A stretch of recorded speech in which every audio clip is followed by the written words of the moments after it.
कला का गुण इतना विविध है कि यथार्थवादी कला को एक वाद में सीमित रखना नाइंसाफी होगी।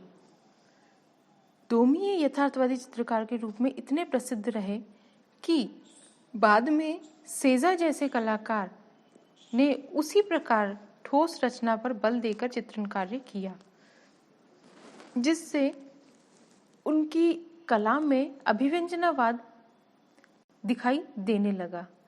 अभिव्यक्ति के विचार से उनके चित्र रूहों की कलाकृतियों के समरूप थी। अभिव्यंजनावादी चित्रकार एमिल नॉल्डे रूहो दोमिये की कला से बहुत प्रभावित रहे। कुछ इतिहासकार दोमिये को प्रथम अभिव्यंजनावादी चित्रकार के रूप में मानते हैं। दोमिये के चित्र देश त्याग व डॉन क्विक्जोट के कहानी चित्र पूर्ण रूप से रोमांसवादी हम देखते हैं, जिसमें फॉर्म्स का एग्जेजरेशन है, लाइट एंड शेड व कलर। दोमिये ने typical colours blue, orange, grey इस प्रकार का इसमें डाला है। ये कुछ पेंटिंग उनमें टेक्निक की सूझबूझ हम इस चित्रों में देखते हैं। इसी के अलावा उन्होंने कुछ रिफ्यूजीज पे भी काम किया है। उनका एक चित्र है द रिपब्लिक, जो कि 1849 का समाजवाद की सिंपैथी को दिखाता है। इसी प्रकार एक चित्र 1865 का चित्र द कलेक्टर है। 1861 में बनाया हुआ द वॉशरमैन है। 1860 में बनाया हुआ द चेस प्लेयर है। 1860 में एक और बनाया हुआ द फर्स्ट क्लास कैरेज है। 1862 में टू स्कल्प्टर्स हैं। 1859 में सेल्फ पोर्ट्रेट है, ये स्कल्पचर के रूप में इन्होंने बनाया है, जिसमें उनका कैरेक्टर भी स्पष्ट रूप से दिखाई देता है। ऐसे ही चित्रों में हम देखते हैं कि द थर्ड क्लास कैरेज, इन्होंने इस प्रकार के चित्र बनाए हैं, the first class carriage, second class carriage और थर्ड क्लास कैरेज। तो इनमें से थर्ड क्लास कैरेज बड़ा प्रसिद्ध चित्र है। इस समय के जो आर्ट वर्क में आए बदलाव को, वे तकनीकी स्वतंत्रता जो कलाकारों ने ली थी, फ्रांस में दोमिये अपने समय से आगे जा रहे थे। ऐसे एक्सप्रेशन को तकनीकी के अचीवमेंट के साथ उन्होंने इस चित्र को पेंट किया है।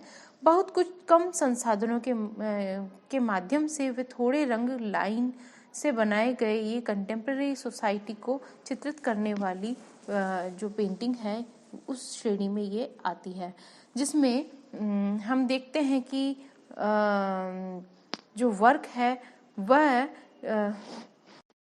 निर्धन तबके के जो लोग हैं उनके फेशियल एक्सप्रेशन को बताते हैं। ये बहुत महत्वपूर्ण तरीके के चित्रों की श्रेणी के अंदर आता है, जिसके फोरग्राउंड में प्रभावशाली ट्रायंगल हमको देखने को मिलता है। 3 जनरेशन को इस चित्र के अंदर बताया है। हम ड्रेस को देखते हैं, उसके टेक्सचर को देखते हैं, उसको फील करें तो वो अलग इफेक्ट दिखाएगा।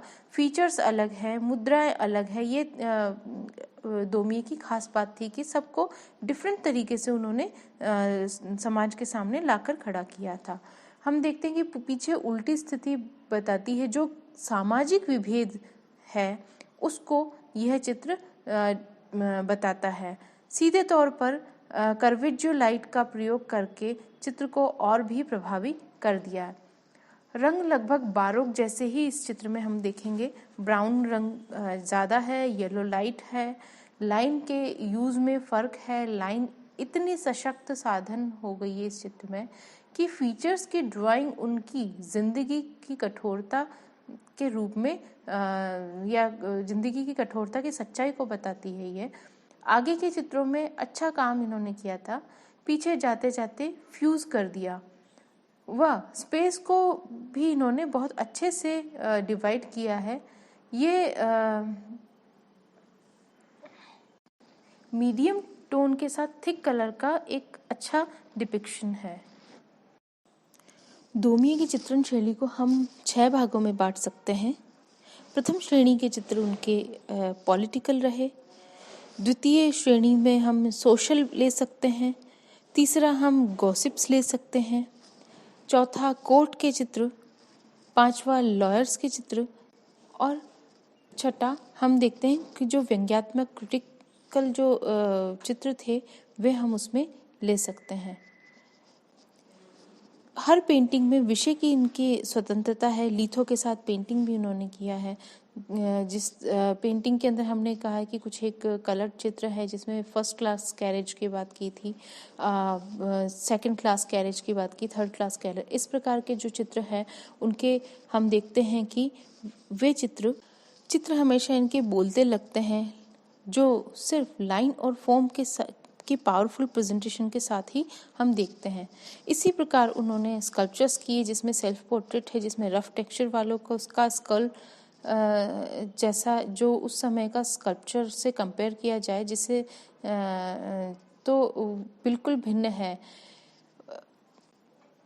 नियो क्लासिकल स्कल्पचर देख सकते हैं। रोमांटिसिज्म के डेवलपमेंट के बाद में ये स्कल्पचर एकदम डिफरेंट एक्सप्रेशन, सतह का जो अमूलचूल परिवर्तन है वो हम देखते हैं। ये इनके स्कल्पचर्स अधिकतर ब्रॉन्ज मीडियम में बने हुए हम देखते हैं। टेराकोटा में भी इन्होंने काम किया जिसमें वॉल्यूम भी देखने को मिलती है। सिंप्लिसिटी हम देखेंगे।